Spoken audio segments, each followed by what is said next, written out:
कभी सोचा है कि हम ब्रह्मांड के जन्म को देख पाएं या किसी दूसरे ग्रह के आसमान में पानी के बादल खोज पाएं? सुनने में साइंस फिक्शन लगता है ना? लेकिन अब जेम्स वेब स्पेस टेलीस्कोप या जिसे हम JWST कहते हैं, इन सवालों के जवाब दे रहा है। ये समझिए कि ये ब्रह्मांड में हमारी अब तक की सबसे ताकतवर आंख है, जो हमें वो नज़ारे दिखा रही है जो पहले बस कल्पना में ही थे। जरा इस नंबर पर गौर कीजिए, -266.75 डिग्री सेल्सियस। ये एब्सोल्यूट जीरो यानी परम शून्य से बस कुछ ही डिग्री ऊपर है। अब ये सिर्फ एक नंबर नहीं है, इसके पीछे एक बहुत बड़ी वजह है। टेलीस्कोप को इतना ज्यादा ठंडा इसलिए रखना पड़ता है ताकि वो खुद अपनी गर्मी से अंधा ना हो जाए और दूर, बहुत दूर की आकाशगंगाओं से आ रही हल्की सी इंफ्रारेड रोशनी को पकड़ सके। और इस कमाल की मशीन को बनाने में लगे हैं करीब 10 अरब डॉलर और 25 साल का लंबा वक्त। इससे अंदाजा लगता है कि ये कितना बड़ा और कितना महत्वाकांक्षी प्रोजेक्ट है। तो आज के इस सफर में हम 4 हिस्सों में बात करेंगे। सबसे पहले समझेंगे कि ये टेलीस्कोप इतना स्पेशल क्यों है। फिर देखेंगे इसकी भेजी हुई कुछ हैरान कर देने वाली तस्वीरें। इसके बाद जानेंगे कि ये तारों की रोशनी को पढ़कर उनके राज कैसे जानता है।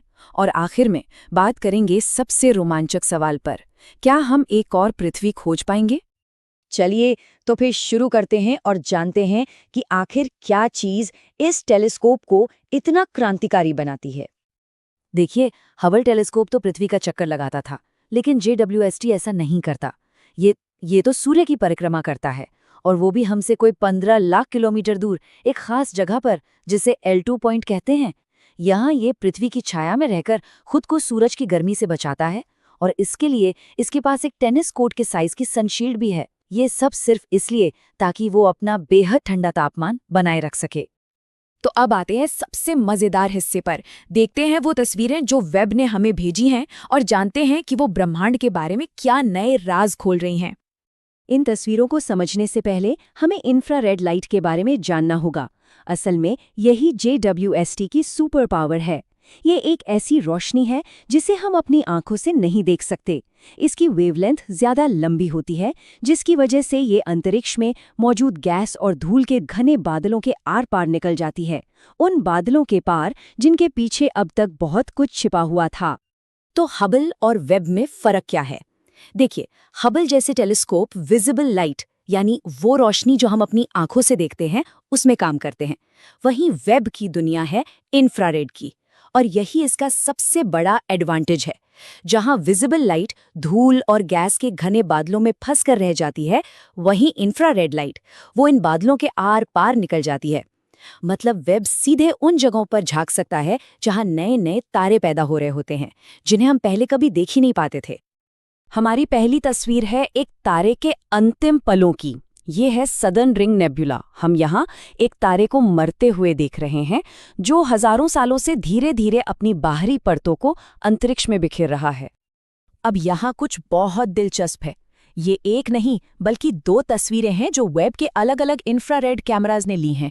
नियर इंफ्रारेड कैमरा हमें गैस और धूल के खूबसूरत बादल दिखाता है, लेकिन जब मिड इंफ्रारेड कैमरा देखता है तो वो इस धूल के भी आर पार देख लेता है, और तब हमें पता चलता है कि केंद्र में एक नहीं बल्कि 2 तारे हैं, एक मरता हुआ और एक उसका साथी तारा। अच्छा, एक तारे की मौत तो हमने देख ली, अब देखते हैं तारों का जन्म। ये है कैरेना नेबुला की तस्वीर, जिसे कॉस्मिक क्लिव्स भी कहते हैं। ये किसी पहाड़ जैसी दिखने वाली आकृति असल में एक तारकीय नर्सरी है, जहां इन गैस और धूल के बादलों के अंदर नए नए सितारे जन्म ले रहे हैं। और ये देखिए, स्टीफन्स क्विंटेट, 5 आकाशगंगाओं का एक झुंड। इनमें से 4 तो एक दूसरे के इतने करीब हैं कि वो आपस में टकरा रही हैं, एक दूसरे में मिल रही हैं। ये एक तरह का कॉस्मिक डांस है। वैज्ञानिकों के लिए ये किसी लेबोरेटरी से कम नहीं, जहां वो देख सकते हैं कि जब गैलेक्सीज आपस में टकराती हैं तो क्या होता है। अब तैयार हो जाइए समय में पीछे जाने के लिए, बहुत पीछे।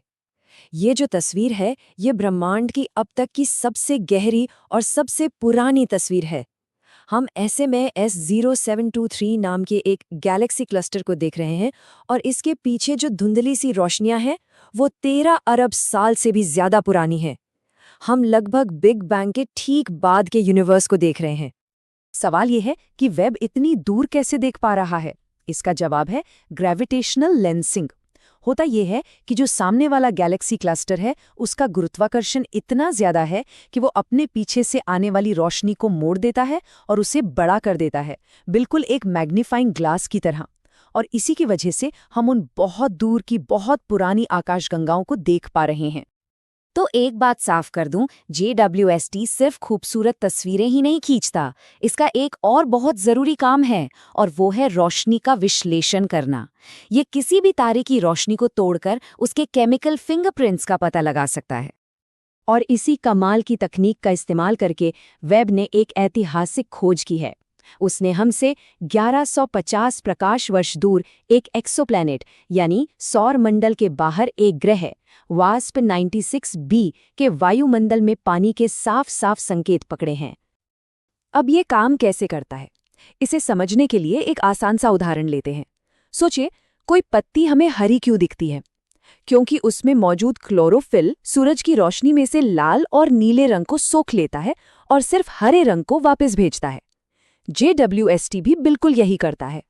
वो देखता है कि जब तारे की रोशनी किसी ग्रह के वायुमंडल से होके गुजरती है तो उस वायुमंडल में मौजूद अणु रोशनी के कौन-कौन से रंग सोख लेते हैं, और इसी से पता चल जाता है कि वहाँ कौन से मॉलिक्यूल्स हैं, जैसे कि पानी। हाँ, तो वास्प 96b पर पानी मिलना बहुत बड़ी खबर है, लेकिन इसका मतलब ये नहीं कि हमें वहाँ जीवन मिल गया।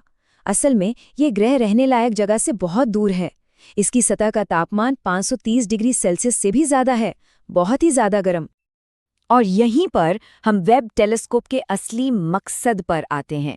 इसका सबसे बड़ा लक्ष्य है ऐसे ग्रहों का विश्लेषण करना जो शायद रहने लायक हो सकते हैं। तो मिलिए ट्रैपिस्ट 1e से। ये हमसे सिर्फ 40 प्रकाश वर्ष दूर है और अब तक खोजे गए ग्रहों में इसे पृथ्वी का सबसे करीबी जुड़वा माना जाता है। ये हमारी सबसे बड़ी उम्मीद है। जरा इन आंकड़ों को देखिए। इसका रेडियस पृथ्वी का 91% है, इसका मास 77%, इसकी डेंसिटी लगभग बराबर और ग्रेविटी भी लगभग पृथ्वी जितनी ही। ये आंकड़े वाकई में हैरान करने वाले हैं। ये हमारी पृथ्वी से बहुत ज्यादा मिलता जुलता है। तो अब अगला मिशन क्या है? अब JWST अपनी नजरें ट्रैपिस्ट 1e पर गड़ाएगा।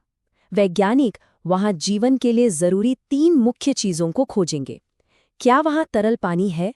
क्या उसकी सतह चट्टानी है? और सबसे जरूरी, क्या उसके वायुमंडल में कार्बन डाइऑक्साइड, मीथेन और पानी की भाप का वो खास मिश्रण मौजूद है जो जीवन का संकेत हो सकता है? और इसी सवाल के साथ हम आज की बात खत्म करते हैं। वो सवाल जिसका जवाब देने के लिए ही JWST को बनाया गया था। किसी दूसरी दुनिया के वायुमंडल में उसे क्या मिलेगा? क्या वो जीवन के संकेत होंगे या कुछ ऐसा जिसकी हमने कभी कल्पना भी नहीं की थी? जो भी हो, एक बात तो तय है, ये टेलीस्कोप ब्रह्मांड को लेकर हमारी समझ को हमेशा के लिए बदलने वाला है।